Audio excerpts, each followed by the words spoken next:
Assalamualaikum warahmatullahi wabarakatuh. Selamat sore pemirsa Radar Lampung TV. Bagaimana kabarnya Anda hari ini? Semoga selalu sehat dan senantiasa semangat. Senang sekali pemirsa, di sore hari ini saya Muhammad Arif bisa kembali menemani Anda dalam program Dialog Interaktif Radar Lampung TV. Halo Lampung.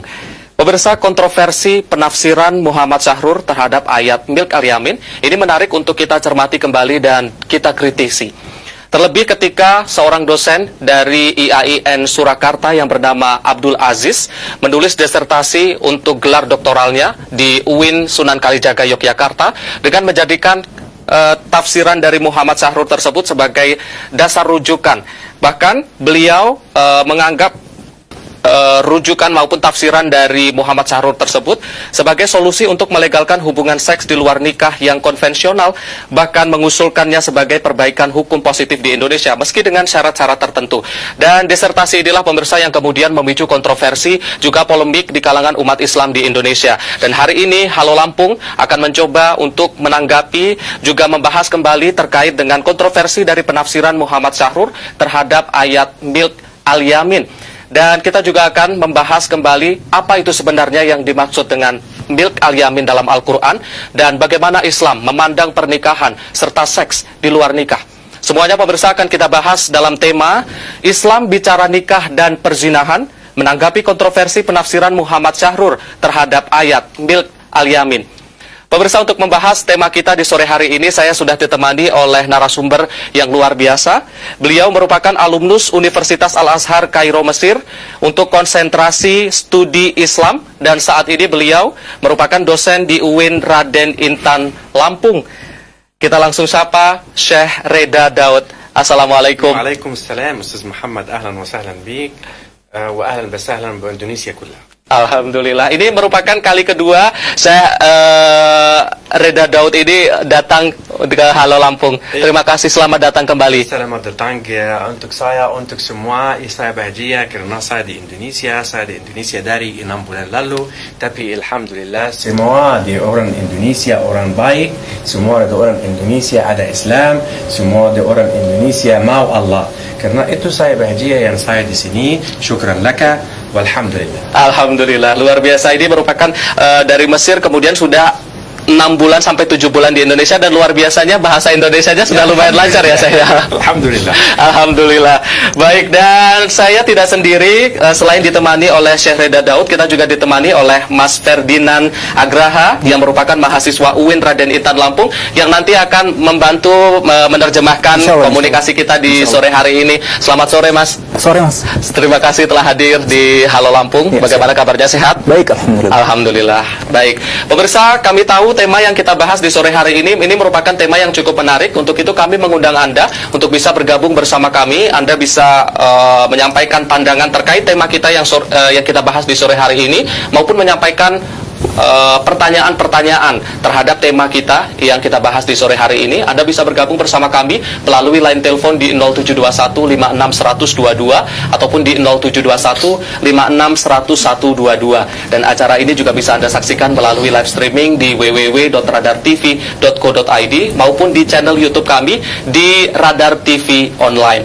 Baik, Syekh dan juga Mas, sebelum kita membahas mengenai menanggapi kontroversi dari disertasi yang ditulis oleh Bapak Abdul Aziz untuk gelar doktoralnya, mungkin pertanyaan pertama adalah mengenai pernikahan. Sebenarnya apa tujuan, bagaimana Islam memandang pernikahan itu, dan apa sebenarnya tujuan pernikahan dalam Islam? Baik. Ya Syekhana, salah sahil. Mal maqasid syariah fi nikah indal Islam. ما مقاصد الشريعة في النكاح إلى الإسلام عند الإسلام؟ عند الإسلام. نعم، بسم الله والحمد لله والصلاة والسلام على رسول الله. أما بعد، قبل أن نفهم مقاصد الشريعة عن النكاح يجب أن نفهم ماذا كان الوضع قبل الإسلام. ماذا كان الوضع قبل الإسلام؟ ولذلك من الأهمية بأماكن أن نفهم ونقف ماذا كان الوضع قبل الإسلام. طيب. نعم. Setelah Syekh memuji Allah Subhanahu Wa Taala dan wassalat pada Rasulullah Sallallahu Alaihi Wasallam, beliau mengatakan sebelum kita memasuki tentang apa itu pengertian nikah dalam Islam, sudah seyogianya kita mengetahui terlebih dahulu bagaimana praktik pernikahan sebelum datang Islam. تفضل يا شيخ. نعم. ولذلك لنأخذ نظرة بسيطة وسريعة عن ماذا كان النكاح واللقاء الجنسي قبل الإسلام. فقد كان الإنسان قبل الإسلام ليس إنسانا بالوضع الكامل، وجاء الإسلام لكي يرفع من شأن الإنسان، لكي يرفع من شأن الإنسانية كلها. Maka tidak pantas bagi kita untuk terlalu cepat, terburu-buru mengambil kesimpulan dari ini semua sebelum kita membahasnya secara rinci. Karena sebelum datang Islam, manusia tidaklah hidup sebagai manusia, sebagaimana manusia, namun justru sebaliknya, ada banyak kekurangan yang senantiasa mengitari kehidupan manusia tersebut. Allah subhanahu wa ta'ala yaqul وَلَقَدْ كَرَّمْنَا بَنِي آدَمَ أي أن الله سبحانه وتعالى رفع من شأن الإنسان. رفع من شأن الإنسان بماذا؟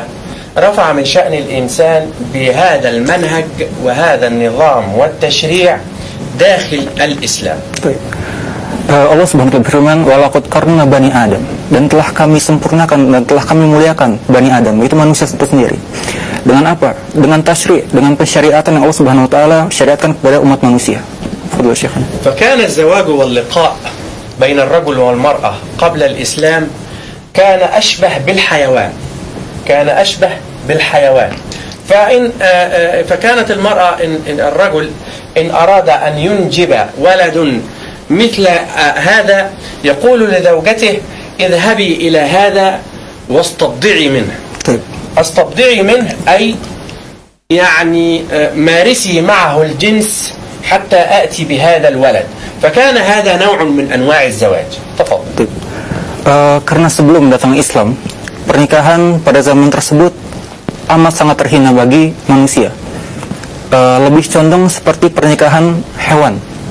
Maka saking buruknya pernikahan pada zaman tersebut, ketika seorang suami menginginkan anaknya mirip terhadap sosok seorang manusia, maka suami tersebut memerintahkan kepada istrinya untuk mendatangi seorang pria agar mendapatkan sosok manusia yang diinginkan oleh suaminya tersebut. وكانت هناك طريقة أخرى إذا أراد الرجل أن يعني يرزق بولد فكان يجتمع يعني ما يقرب من 10 رجال على امرأة واحدة. وحينما ترزق بالولد تدعوهم ولا يستطيع أحد أن يتخلف، وتقول هذا الولد ابن فلان ابنك أنت، ويقوم هذا الرجل في الحال بالزواج منها ويسمى الولد باسمه. Bahkan pada kejadian bahwasanya seseorang itu mengumpulkan 10 orang lelaki untuk menggauli satu orang wanita agar setelahnya lahirlah seorang anak yang kemudian si suami ini memerintahkan kepada salah seorang dari 10 lelaki ini mengakui sebagai anak. Dan dari 10 orang itu, 10 orang tersebut yang mereka itu dikatakan bahwa dia ini adalah anak biologisnya, 10 dari orang lelaki yang terpilih ini tidak bisa menghindar dari ini semua. Wajib untuk dia bertanggung jawab dan menamainya sesuai dengan keinginannya. وكانت هناك أيضا بيوتا يعني كاملة لهذا الشيء مثل الدعارة وإلى آخر هذه الأمور. فلذلك كان الإنسان في هذا الزمان قبل الإسلام أقرب للحيوان. Bahkan di situ ada tempat khusus untuk menjalankan semua hal-hal buruk ini. Maka dapat kita simpulkan bahwasanya kehidupan manusia pada zaman tersebut lebih buruk daripada kehidupan para hewan. ولذلك جاء الإسلام ليرتقي بالإنسان. جاء الإسلام ليعلي من شأن الإنسان ويصبح إنسانا بمعنى الكلمة، ولكن لا يشبه الحيوان. فجاء الإسلام لينظم الحياة. جاء الإسلام لينظم الحياة. نعم. Maka dari sinilah Islam berangkat untuk memuliakan manusia, sehingga manusia hidup sebagaimana manusia, sebagaimana mestinya, tidak seperti hewan pada umumnya. Maka dari sini Islam memuliakan manusia dengan syariat-syariat yang Islam bawa itu sendiri. إذن الإسلام ما معنى الزواج في الإسلام وما مقاصده؟ الزواج في الإسلام يعني أنه سنة دينية وضرورة اجتماعية.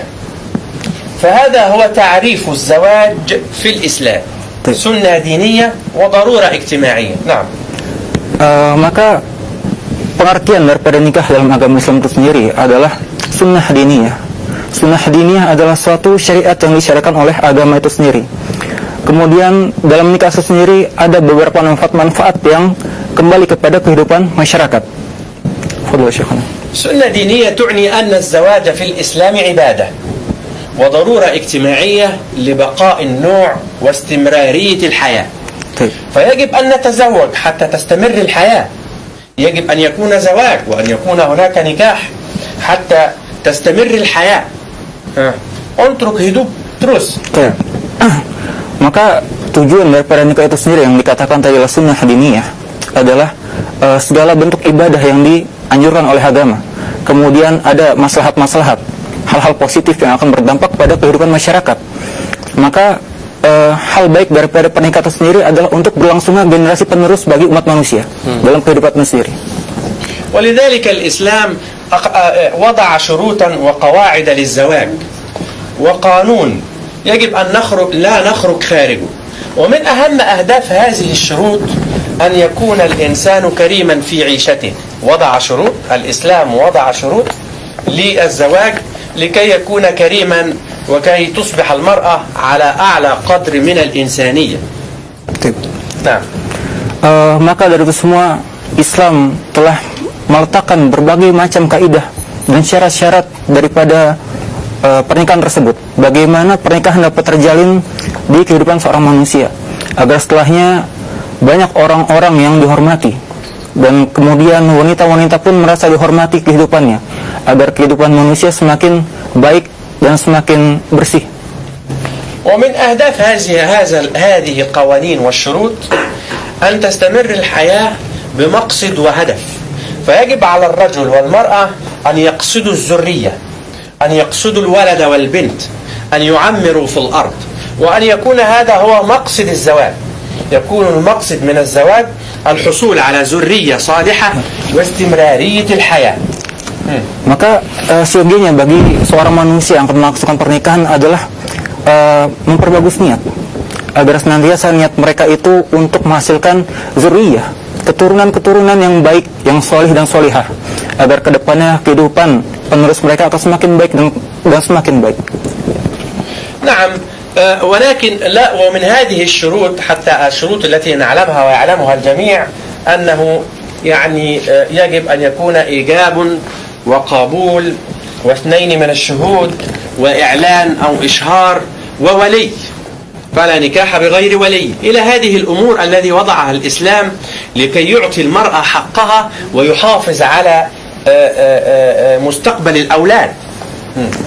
Dan tentunya harus kita penuhi syarat-syarat daripada pernikahan tersebut. Yang pertama adalah adanya ijab dan qabul, itu akad nikah. Kemudian adanya wali, adanya saksi-saksi, dan adanya pengumuman sehingga semua orang mengerti bahwasanya pernikahan telah berlangsung. فلذلك حينما ننظر إلى القانون الذي وضعه الإسلام في الزواج نرى أنه يرتقي بالإنسان ويعلي من شأنه كما قال الله سبحانه وتعالى هو الذي خلق لكم ما في الأرض جميعا. Maka tatkala kita melihat terhadap syariat Islam itu sendiri, sesungguhnya adanya syariat Islam dalam pernikahan itu sendiri adalah untuk memperbaiki kehidupan manusia dan menghormati kehidupan manusia. Sebagaimana Allah firmankan dalam firman-Nya, huwallazi khalaqalakum ma fil ardi jami'a. Dialah yang menciptakan untuk kalian segala sesuatu yang ada di bumi ini. Fadhil Syekhana. Naam, tafadhal ya akhi. Mada turidu an tas'al yani? Baik. Baik, jadi dapat kita simpulkan bahwasannya tujuan dari pernikahan itu adalah untuk memanusiakan manusia, untuk membedakan manusia dengan hewan dan untuk menghormati kodrat sebagai manusia itu sendiri. Baik, mungkin saya sebenarnya pengen menanyakan terkait pendapat dari Syekh Daud ini terhadap kontroversi yang saat ini terjadi terkait dengan disertasi dari salah satu mahasiswa doktoral di UIN Sunan Kalijaga Yogyakarta yang menyatakan beliau mengambil dasar dari penafsiran Muhammad Syahrir, seorang pemikir Syria, terhadap ayat Milk al-Yamin. Yang mana dalam penafsiran tersebut beliau ini menganggap bahwasannya seks yang dilakukan di luar pernikahan sah-sah saja dengan syarat-syarat sebagai berikut, seperti tidak homo atau lesbi, kemudian hubungan seksnya tidak dilakukan atau di depan orang atau tidak dipertontonkan, dan yang terakhir juga tidak boleh dengan perempuan yang menjadi istri orang lain. Saya ingin mengetahui bagaimana tanggapan dari Syekh Daud terhadap kontroversi ini. Syekhana, sa'ala sa'il, ma mawqifuna an maqalati allati katabaha ad-doktor ar-rijal hadha fi jami'ati UIN annahu samaha li rajul an jami'an nisa بملك اليمين بالدلائل التي تدل على ملك اليمين وهنا الشروط كمثلا يعني ليس باللواط يعني النكاح يكون بين الرجال والنساء ليس الرجال والرجال ليس النساء والنساء وكذلك ليس لزوجة للرجال يعني. إذن ما موقفك من هذا القول؟ هو يقول ماذا يا محمد؟ هو يقول ماذا؟ هو يقول أن يجوز أن نعم. موقفك عن جواز الجماع بدون النكاح؟ عن الجماع بدون النكاح. وهو يستدل على هذا من الآية التي تقول إلا على أزواجهم أو ما ملكت أيمانهم.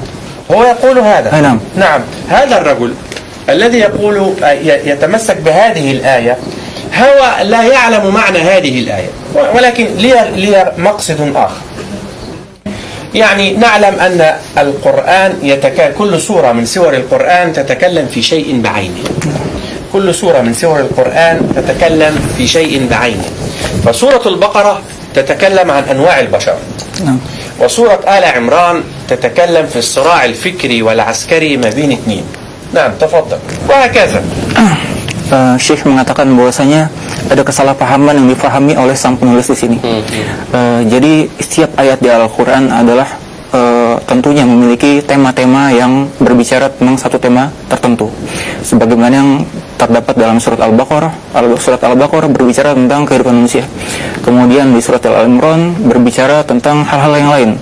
Tentunya ini semua berkaitan langsung dengan tema-tema yang Al-Quran bahas itu sendiri. وكذلك سورة المؤمنين التي بها الآية، هو يستدل بآية في سورة المؤمنين بالآية 5 و6 إلا على أزواجهم أو ما ملكت أيمانهم. هو يستدل بهذا، وأنا أعلم يقينا أنه لا يعلم عن ماذا تتحدث هذه السورة، سورة المؤمنين. نعم. Dan kebetulan sang penulis berdalil dengan dalil yang terdapat dalam surat Al-Mu'minun, illa ala azwajihim aw ma malakat aymanuhum fa innahum ghairu malumin. Hak di Syekhana? Naam. Dalam ayat ini dijelaskan bahwasanya illa ala azwajihim, kecuali kepada istri-istri mereka. Maksudnya adalah tidaklah berdosa bagi seseorang yang menunaikan syahwat mereka kepada istri-istri mereka. Illa ala azwajihim aw ma malakat aymanuhum. Nah, ayat ini yang dipakai sebagai dalil bagi penulis tersebut. Illa ala azwajihim aw ma malakat aymanuhum. Aw ma malakat aymanuhum di sini dikatakan adalah milkul yamin. Ini budak. Fa innahum ghairu malumin, maka sesungguhnya mereka tidaklah tercela. Nah, dari ayat inilah yang dijadikan dalil untuk orang ini menguatkan statementnya. Fadhil Syekh. هذه الآية معطلة، ليست منسوخة وليست ملغية حكما، ولكنها معطلة. فهناك فرق بين المنسوخ وبين المعطل. فهذه الآية معطلة كما تفضل. Maka ayat ini sungguhnya adalah mu'attalah, bukan mansuh, bukan terhapus, namun hukumnya tidak lagi bisa dipakai, tidak lagi bisa diterapkan pada zaman ini. Fadhil Syekhana. نعم. مثل يعني آية الآية التي يتحدث فيها التي منع عمر وعطلها، وهي يعني المؤلفة قلوبهم.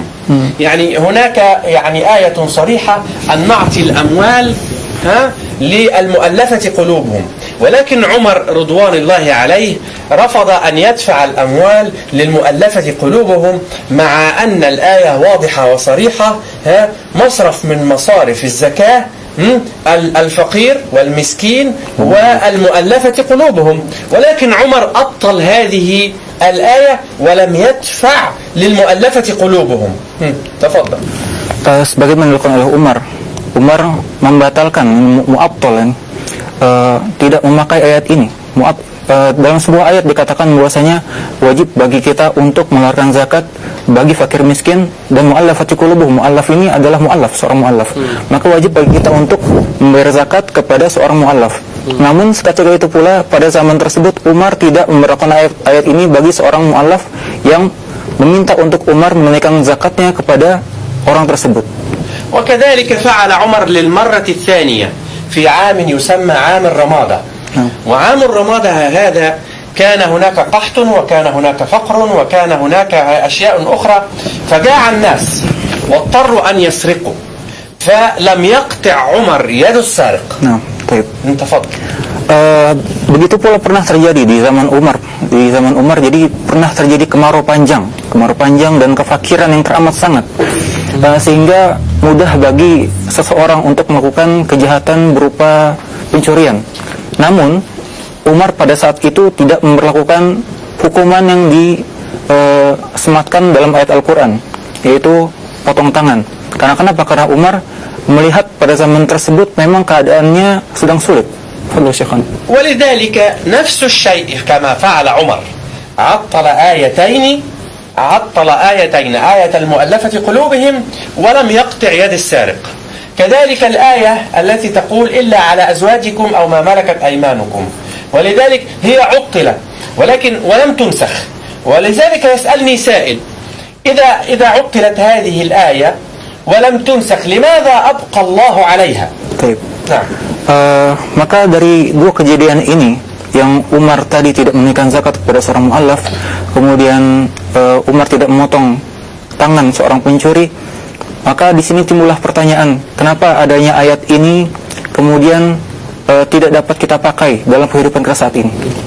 Nah, ولذلك يعني عمر يعني عليه رضوان الله ضرب لنا مثلا في ولماذا عطل عمر هاتين الآيتين؟ لماذا عطل عمر هذين الآيتين؟ لأنه لم يشترك فيها يعني الظروف والشروط التي يعني يجب فيها التطبيق. Nah, pertanyaan di sini adalah mengapa Umar tidak mempraktikkan, tidak merealisasikan dua ayat ini? Jawabannya adalah karena dalam syaratnya, dalam praktiknya, untuk dapat kita realisasikan dalam kehidupan masyarakat ini tidak terkumpul jadi satu. Jadi pada saat itu tidak terkumpul syarat-syaratnya untuk dapat dipraktikkan.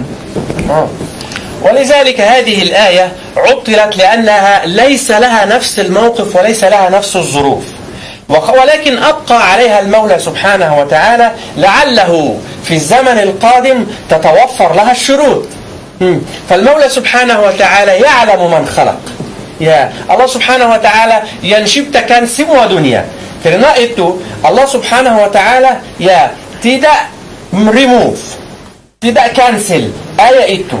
لذلك الله سبحانه وتعالى في هذه الآية أبقاها لعله في الماستر بلان أدرس سواته. ولذلك الله سبحانه وتعالى أبقى هذه الآية ولكن لا توجد ظروف. تفضل. Namun kenapa Allah Subhanahu wa taala di sini membiarkan ayat itu tetap ada dalam Al-Qur'an, tetap termaktub, tetap tertulis dalam Al-Qur'an? Jawabannya adalah agar ke depan di suatu saat nanti ketika syarat-syarat tersebut terkumpul, ada hal-hal yang memang dapat kita terapkan menurut ayat tersebut. وما هذه الشروط والأوضاع التي يجب أن تتوافر في هذه الآية؟ هذه الآية أنتك بدك زمن محمد صلى الله عليه وسلم هذا بنيك أودك دي وقت زمن هذا العديد من البدك دي زمن محمد. انت محمد يعني الله سبحانه وتعالى كريم محمد انتك منوسية سموه منوسية. ولذلك الله سبحانه وتعالى أرسل محمد للإنسانية كلها حتى يحررهم من البدك حتى يصبحوا أحرار. فوضع قانون لكي يساعد على سرعة شبات كو حرية. Maka syarat dari untuk kita dapat memperhatikan ayat ini adalah bahwasanya ada masa-masa perbudakan. Dan saat ini tidak ada masa perbudakan. Dan itulah tujuan daripada dikirimnya Nabi Muhammad kepada umat manusia sekalian, adalah untuk membebaskan seluruh manusia dari perbudakan. Maka saat ini jika kita terapkan ayat tersebut dalam kehidupan manusia saat ini tidaklah tepat, karena tidak ada praktik perbudakan pada zaman ini. وكيف سيصبح الإنسان حرا بهذه الآية إذا تزوج الرجل، إذا نظر الرجل مالك اليمين إذا نظر إلى المرأة التي تحت يده، إذا نظر إليها صورة النكاح الزوجة، صورة الجنس، فأصبحت في هذه اللحظة زوجته وحرة. Namun bagaimana ketika seseorang dapat dapat menemukan kemerdekaan bagi kehidupannya tatkala kita terapkan ayat ini dalam kehidupan manusia zaman ini? Tatkala seseorang menikahi manusia yang tujuannya adalah untuk memerdekakan manusia itu sendiri, namun tatkala kita terapkan ayat dalam kehidupan manusia justru kita memperbudak seseorang tersebut. أصبحت حرة لمجرد أنه نظر إليها، ينظر إليها فأصبحت حرة وزوجة، وخصوصا إذا حملت. jika dia menjadi hamil, jika dia menjadi hamil sudah dia menjadi istri, tidak budak. Karena itu ayat sampai sekarang Allah tidak remove, tidak. ولكن الله سبحانه وتعالى أبقى عليها لعله في الزمن القادم يحدث شيئا آخر وهو يعلم ونحن لا نعلم. Maka dari sinilah hikmah terbesar yang Allah Subhanahu wa taala biarkan agar kedepannya tatkala syarat-syarat tersebut terkumpul pada suatu zaman dapat seketika itu pula kita terapkan, karena sebenarnya Allah lebih mengetahui tentang apa-apa yang Allah terapkan dalam kehidupan ini dan kita belum mengetahui tersebut. نعم، ولذلك أحب أن أقول كلمة، يعني يا أخي قبل أن تتكلم عن معنى آية هناك علوم كثيرة يجب أن تطلع عليها قبل أن تصدر قرارا وكلمة حول آية من آيات الله سبحانه وتعالى. فهذا شيء hebat, itu urusan hebat yang saya bicara tentang Allah tapi saya tidak ada ilmu. Maka siogianya bagi kita semua sebelum kita mengeluarkan satu statement, sebelum kita mengeluarkan satu argumen dan pernyataan, untuk kita mengetahui ilmu-ilmu yang lain agar kedepannya tatkala kita mengeluarkan satu statement tersebut tidak ada kesalahan kita keluarkan, karena ini adalah satu hal yang sangat amat besar, sangat amat dahsyat bagi kehidupan manusia. Nah, تفضل يا أخي. هل استكفيتم أم يحبوا؟ نعم، اسألهم. Baik, Syekh dan juga Mas Ferdinand, kita akan lanjutkan lagi perbincangan kita usai jeda pariwara. Pemirsa, perbincangan kita semakin menarik lagi. Anda jangan kemana-mana karena usai jeda pariwara kita akan kembali lagi membahas tema kita di sore hari ini, yaitu Islam bicara nikah dan perzinahan, menanggapi kontroversi penafsiran Muhammad Syahrur terhadap ayat Milkul Yamin. Jangan pemirsa, Anda masih setia menyaksikan Halo Lampung, masih membahas tema kita di sore hari ini, yaitu Islam bicara nikah dan perzinahan, menanggapi kontroversi penafsiran Muhammad Syahrur terhadap ayat Milkul Yamin. Masih ditemani narasumber kita yaitu Syekh Reda Daud dan juga Mas Ferdinand Agraha.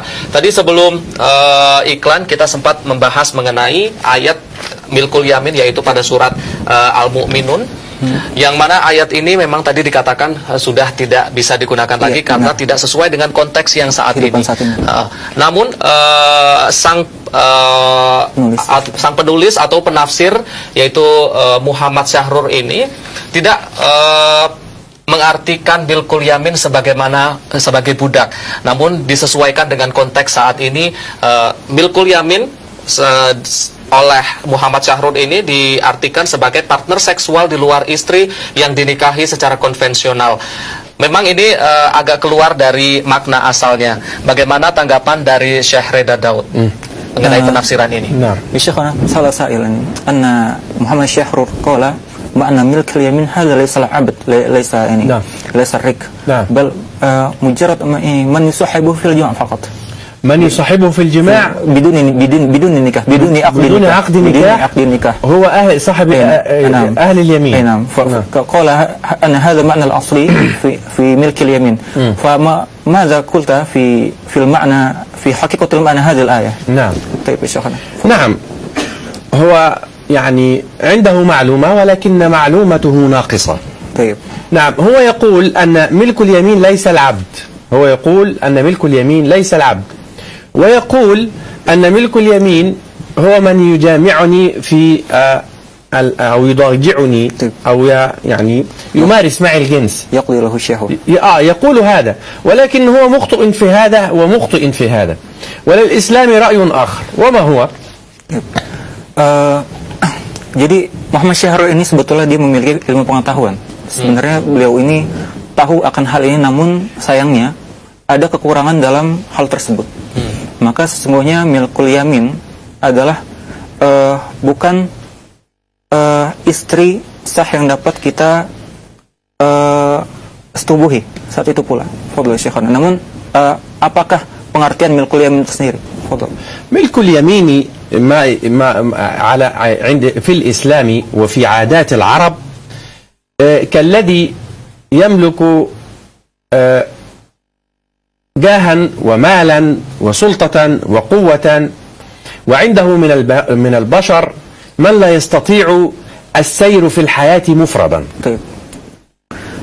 Sebenarnya makna milkul yamin dalam kehidupan bangsa Arab, jadi ada orang-orang memiliki kelebihan dalam hal kekuatan, kemudian dalam hal harta benda, yang kemudian ini dia membawahi orang-orang yang tidak dapat menjalani hidupnya dengan kemandirian. ولذلك مالك اليمين يجب أن يتوافر فيه هذه الشروط، أن يكون على مال ويتوافر له مالك اليمين يجب أن يتوافر له بعض الشروط. والإنسان الذي يرضى أن يكون تابعا له شروط أخرى، فالإنسان الذي يرضى أن يكون تابعا هو إنسان ليس عنده شيء. خلاص. Ya, tafadhal. Dan ada syarat-syarat tertentu untuk seseorang dapat dikatakan malikul yamin. Ini orang yang dapat memperkerjakan seseorang. Yang pertama tentunya adalah beliau ini memiliki kelebihan dalam hal harta benda. Kemudian ada syarat tertentu pula bagi seseorang yang ingin mengikutinya.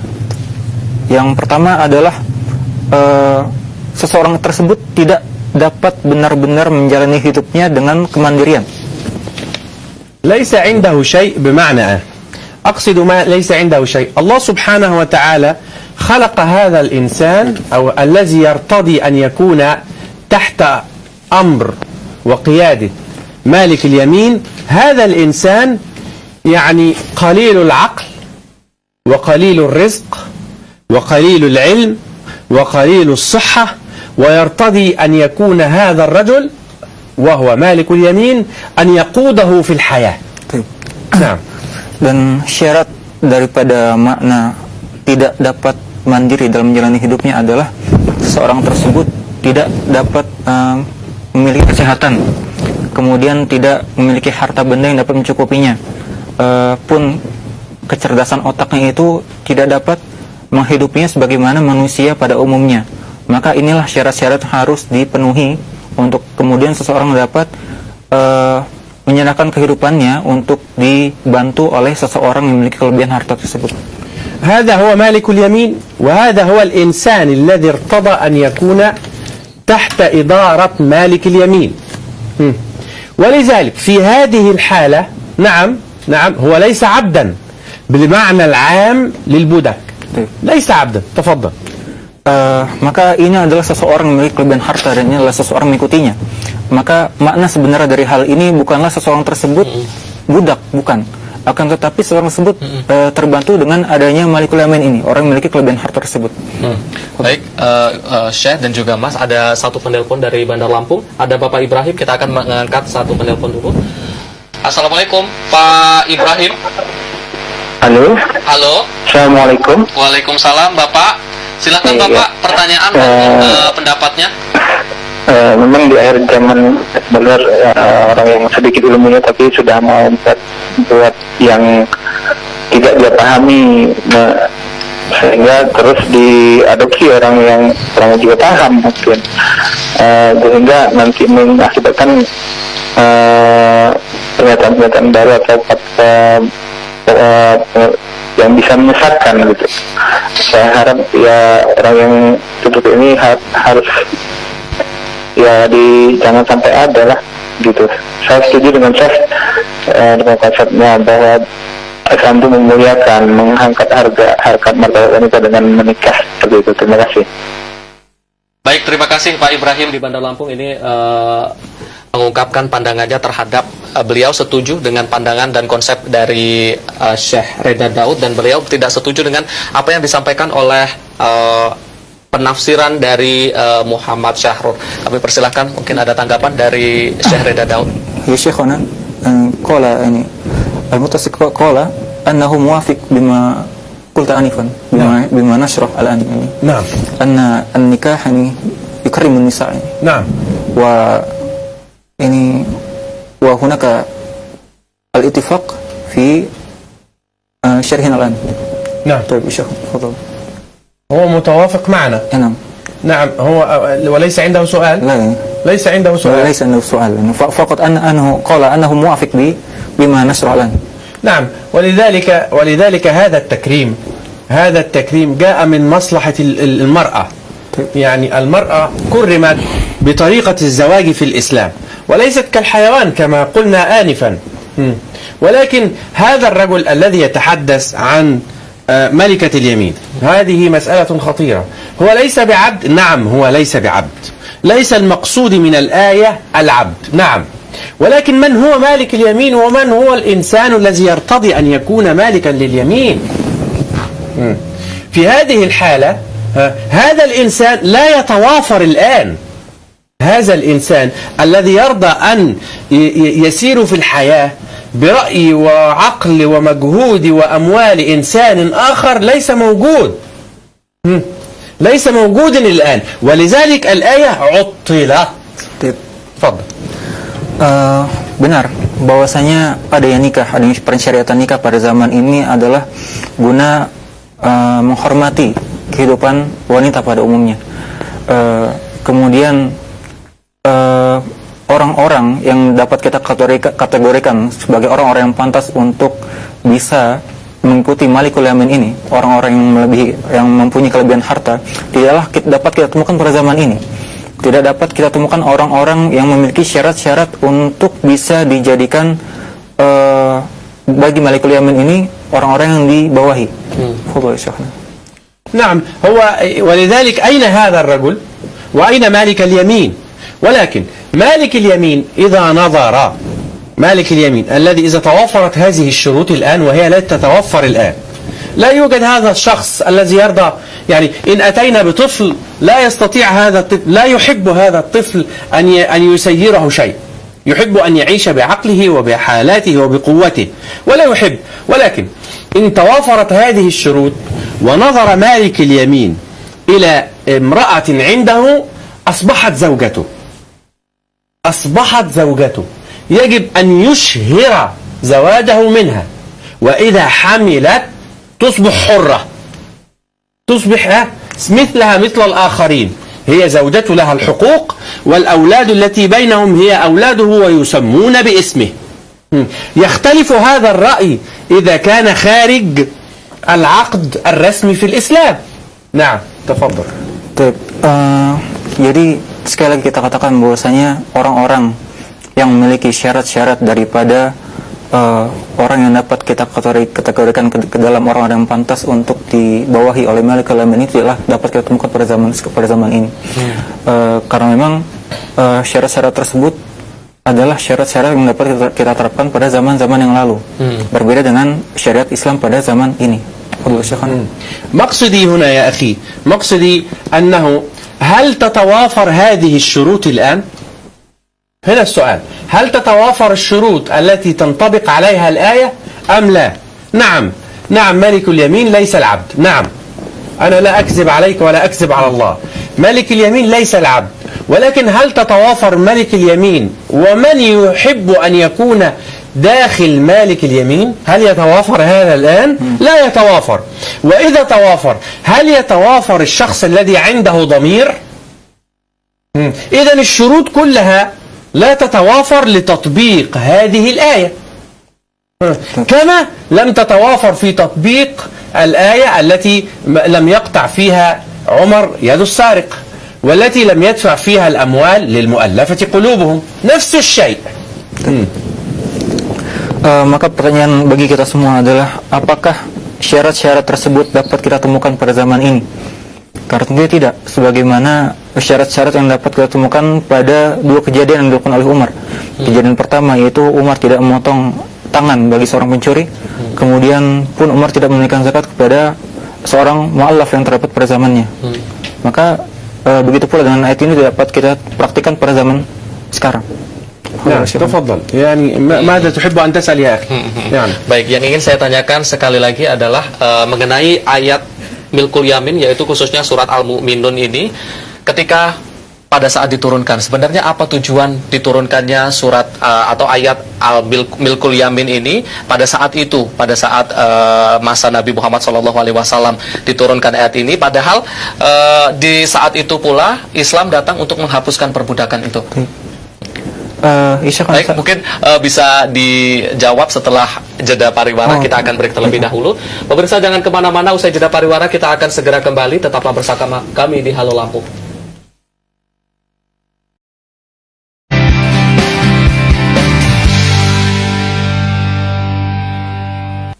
Terima kasih pemirsa, Anda masih setia menyaksikan Halo Lampung. Tadi sebelum jeda iklan, kita ada satu pertanyaan yang belum sempat terjawab, yaitu mengenai asal muasal atau sebab atau tujuan diturunkannya ayat Milkul Yamin ini, terutama di surat Al-Mu'minun. Apa tujuan diturunkannya surat Mulk Al-Yamin ini, terutama pada saat itu, pada saat zaman Nabi Muhammad SAW, di saat Islam juga datang untuk menghapuskan perbudakan.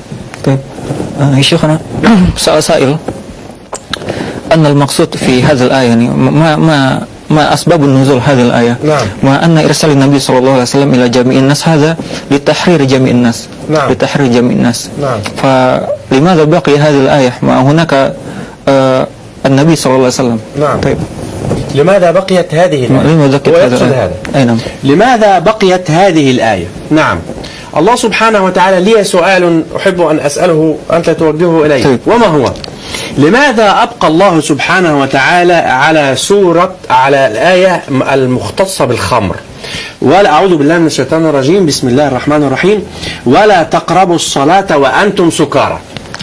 إني بولي آية إني بولي منهم خمر بولي، ولكن لماذا أبقى الله عليها؟ Nah.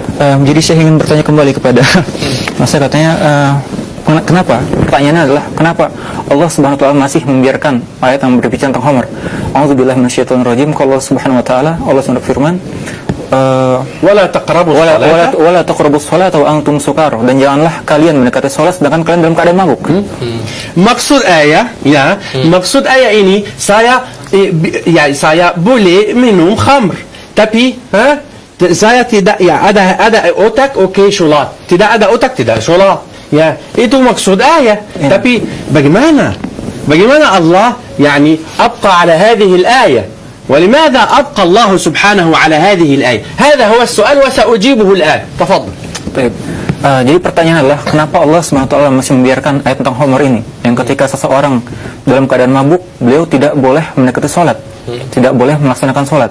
Namun ketika dalam keadaan sadar, ini dalam keadaan tidak mabuk, dia dalam hal yang boleh untuk menunaikan sholat. Pertanyaan adalah kenapa Allah masih membiarkan ayat ini tetap ada dalam Al-Quran hingga saat ini? Ya, ولذلك أحب أن أقول أن هذه الآية دليل على لماذا أبقى الله على سورة آية ملك اليمين. وما هو دليلي؟ دليلي أن الله سبحانه وتعالى أرسل لنا منهجا مرنا، منهجا يستوعب كل الزمان والمكان وكل الأشخاص. تفضل. Maka dari ayat ini Syekh berdalil, Syekh menemukan bukti bahwasanya agama ini senantiasa memberikan syariat yang tidak serta-merta langsung dalam bentuk syariat, namun syariat ini menceritakan bahwasanya dahulu sempat ada syariat-syariat yang batil, syariat-syariat yang buruk, sehingga diganti dengan syariat yang baru yang lebih baik. Nah, inilah Allah ingin mengajarkan kepada segenap umat manusia bahwasanya ada syariat yang baru yang lebih baik daripada syariat sebelumnya.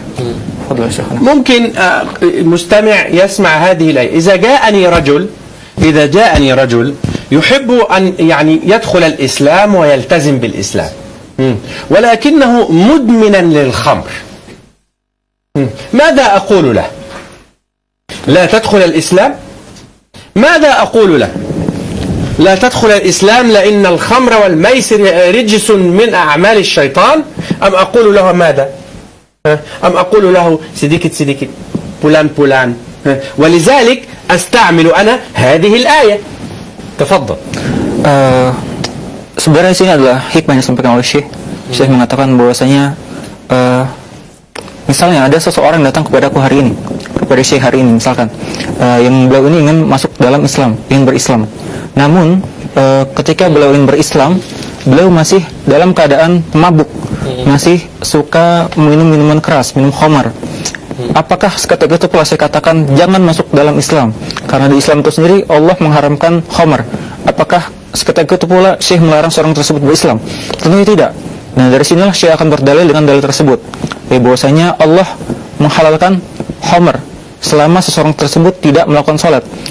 Yakni bahwasanya ayat tersebut dapat dipraktikkan dalam kehidupan orang yang akan berislam tersebut, orang yang baru masuk Islam ini. Nah, jadi inilah hikmah daripada tetapnya ayat yang Allah hapuskan syariatnya. ولذلك الله سبحانه وتعالى لم يزيل هذه الآية آية ملك اليمين، لم يزيلها لعل الزمان يتغير. Maka inilah hikmah daripada Allah tidak menghilangkan ayat tentang milkul yamin dengan anggapan bahwasanya kelak mungkin akan ada hal serupa yang akan terjadi di masa mendatang. نعم، هذا مقصد الله سبحانه وتعالى من إبقاء هذه الآية في القرآن مع وجود محمد ووجود الرسول، وأسباب نزول هذه الآية هي توضيح الطريق للمؤمنين. تفضل. Maka inilah maksud yang Allah maksudkan kepada segenap umat manusia, bahwasanya itu adalah penjelasan bagi orang-orang mukmin tentang proses pensyariatan Islam itu sendiri. نعم، هل استكفى من هذه الإجابة أم خلاص اسكت. Nah, tafadhal ya. Baik, terima kasih. Itu tadi penjelasan dari Syekh Reda Daud. Sebenarnya perbincangan kita semakin menarik lagi, semakin menarik saja pemirsa. Namun sayang sekali kita dibatasi oleh waktu. Dan sebelum kita menutup Halo Lampung edisi kali ini, kita akan mendengarkan closing statement dari Syekh Reda Daud. Kami persilahkan untuk closing statement. Fadlu Syekhana fi ikhtitam. Naam. Fi ikhtitam qaul ikhtitam. Naam, yani أقول كلمة موجزة لمن يقتحم الإسلام وآيات القرآن بغير علم. لمن يقتحم آيات الإسلام والقرآن بغير علم أقول له قف، أنت تتكلم عن الله. تفضل. Syekh mengatakan dalam satu perkataan yang singkat, namun insya Allah hal ini dapat memberi pencerahan kepada seluruh kita semua, bahwasanya bagi orang-orang yang masih berkecimpung dalam penyampaian ayat suci Al-Quran tanpa ilmu, Syekh mengatakan berhentilah di situ, berhentilah di situ. Kenapa? Karena kita berbicara tentang kalamullah, tentang perkataan Allah Subhanahu wa taala. Maka bagi kita siapapun itu yang berkata terhadap ayat suci Allah namun tanpa ilmu, maka berhentilah seketika itu pula. نعم، يعني إذا أنا تكلمت عن الله بغير علم فإنها مصيبة. إنها مصيبة أن أتكلم عن الله بغير علم. أنا لا أستطيع أن أتكلم عنك بغير علم. أنا لا أستطيع أن أتكلم عن حضرتك بغير علم. لا أستطيع. فكيف من يتكلم عن الله بغير علم؟ نعم. Maka permisalan adalah aku tidak dapat berbicara tentang Allah tanpa ilmu. Aku tidak dapat berbicara tentangmu tanpa ilmu, tidak berbicara tentang siapapun tanpa ilmu. Maka bagaimana ketika aku tidak dapat menyampaikan tentang dirimu tanpa ilmu, bagaimana terlebih lagi ketika aku menyampaikan tentang Allah tanpa ilmu. نعم تفضل يا أخي تفضل. Baik, luar biasa. Terima kasih sekali lagi Nah, untuk Syekh Reda Daud. Terima kasih untuk penjelasan. Mudah-mudahan dengan penjelasan ini dapat diterima oleh seluruh masyarakat di Indonesia dan mengakhiri semua kontroversi-kontroversi terkait dengan desertasi dari Abdul Aziz yang merupakan mahasiswa doktoral di UIN Sunan Kalijaga, Yogyakarta. Terima kasih juga untuk Mas Ferdinand Agraha sudah Sama-sama. membantu Siap. Halo Lampung edisi kali ini, membantu menerjemahkan dan komunikasi kita. Terima kasih sekali lagi Thank you, syukran. sudah hadir dan selamat datang sekali lagi. Syukran. Baik, terima kasih pemirsa untuk Anda yang sudah menyaksikan kami dari awal sampai akhir. Tadi sudah dijelaskan oleh Syekh Reda Daud terkait dengan kontroversi tersebut, dan memang saat ini kabar terbaru bahwa dari pihak UIN Yogyakarta, UIN Sunan Kalijaga Yogyakarta tengah menahan ijazah dari sang penulis sebelum sang penulis merevisi, dan sampai saat ini juga kabar terbaru sang penulis sudah merevisi terkait judul dan juga kesimpulan-kesimpulan. Semoga ini juga mengakhiri semua kontroversi dan polemik yang terjadi di antara umat Islam, karena memang kembali Al-Quran sudah menjelaskan dengan tegas bahwasannya zina merupakan dosa besar, mendekatinya saja merupakan dosa, apalagi melakukannya. Pemirsa, sekian, saya Muhammad Arif, wakili seluruh kru yang bertugas, mengucapkan terima kasih atas kebersamaan Anda. Wassalamualaikum warahmatullahi wabarakatuh. Radar Lampung TV, matep nihat. Terima kasih, Syekh.